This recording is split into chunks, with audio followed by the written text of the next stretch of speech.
Hello दोस्तों। आज जो कहानी मैं आपके लिए लेकर आई हूं उसका शीर्षक है वर्क फ्रॉम होम। हम सभी जानते हैं कि कोरोना महामारी के चलते सबके काम करने के दायरे बदल चुके हैं।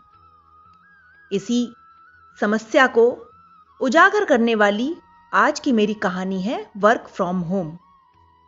मेघना ने घड़ी की तरफ देखा तो शाम के 5 बज चुके थे। काम करते करते टूट चुकी थी वह। सोचा 10 मिनट कमर सीधी कर लूं। तभी याद आया कि आज बेटे अर्णव की ऑनलाइन क्लास छूट गई थी। इसलिए उसने अपनी फ्रेंड नंदिनी को फोन लगा दिया।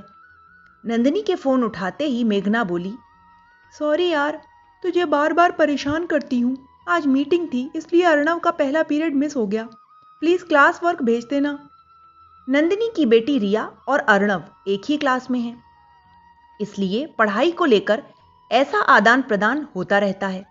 लेकिन मेघना को अब बार बार नंदिनी से कहने में झिझक महसूस होने लगी थी। फोन रखा ही था कि अर्णव दौड़ता हुआ आया।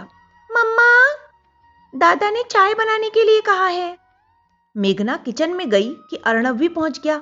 मम्मा, पॉपकॉर्न बना दो ना, भूख लग रही है। मेघना ने हंसते हुए कहा, ठीक है बनाती हूं।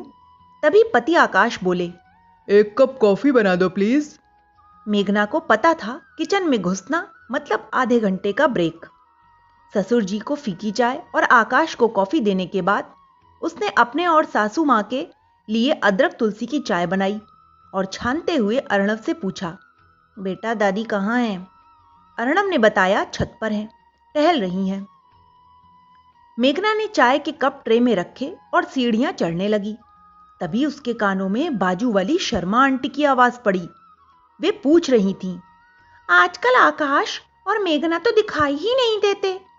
सासू मां का स्वर उभरा, आकाश को एक पल की भी फुर्सत नहीं है, प्राइवेट वाले तो पूरा निचोड़ लेते हैं। फिर शर्मा आंटी बोली, मेघना घर पर है, आपको तो आराम होगा। अरे काहे का आराम, वर्क फ्रॉम होम के चक्कर में दिन भर फोन और लैपटॉप पर लगी रहती है। अभी भी किसी सहेली से बतिया रही थी।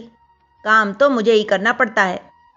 मेघना ठिठक गई, मानो उसके पैरों तले जमीन खिसक गई हो। सुबह घर के सभी काम निपटाने के बाद ऑफिस वर्क, फिर अर्णव की क्लासेस, उसके असाइनमेंट करवाते करवाते रात तक निढाल हो जाती है वह।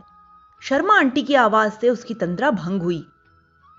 भाभी जी, नेहा इस बार नहीं आई आप छुट्टियों में? सासू मां ने रुआसे स्वर में कहा।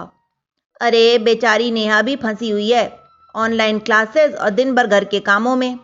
सोच तो रही थी कि संडे आकाश को भेज देती हूँ, नेहा को लिवा लाए। कुछ दिन आकर यहाँ रह जाएगी तो उसे भी आराम हो जाएगा। मेघना को याद आया कि 2 दिन पहले उसका भाई भी उसे लिवाने आया था, मगर उसने यह कहकर लौटा दिया कि सासू मां के घुटने में दर्द रहता है, बाई भी नहीं आ रही है, ऐसे में कितना काम करेंगी। फिर अपने आप को संभालते हुए वह छत पर गई और सासू मां को चाय का कप थमाकर नीचे आ गई। पीछे से सासू मां की आवाज आई, मेघना चाय ठंडी हो गई है। मेघना सीढ़ियां उतरते हुए सोच रही थी, वर्क फ्रॉम होम किसी के लिए मजा है और किसी के लिए सजा। तो दोस्तों, इस कहानी के माध्यम से हमने मेघना के दिल का दर्द सुना। अगर किसी को अपनी थकान की चिंता है तो घर से काम करना सुकून दे सकता है, लेकिन अगर ऐसा नहीं है तो फिर परिस्थितियां उस तरह पक्ष में होनी चाहिए जैसे आकाश की हैं। Okay bye.